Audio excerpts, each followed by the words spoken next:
ओम हरिओम। राम राम सभी साथियों को।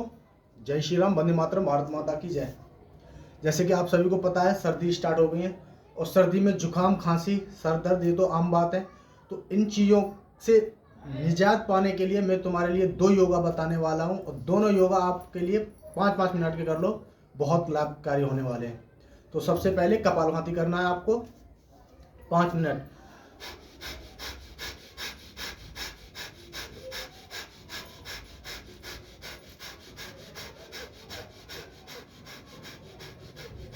उसके बाद अनुलोम विलोम, वो भी 5 मिनट खींच के सांस भरनी है।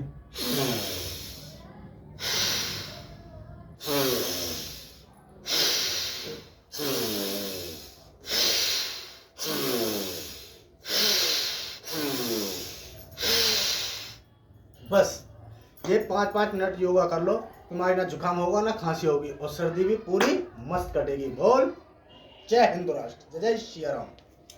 तो सारे भाई करें। जय श्री राम, राधे राधे।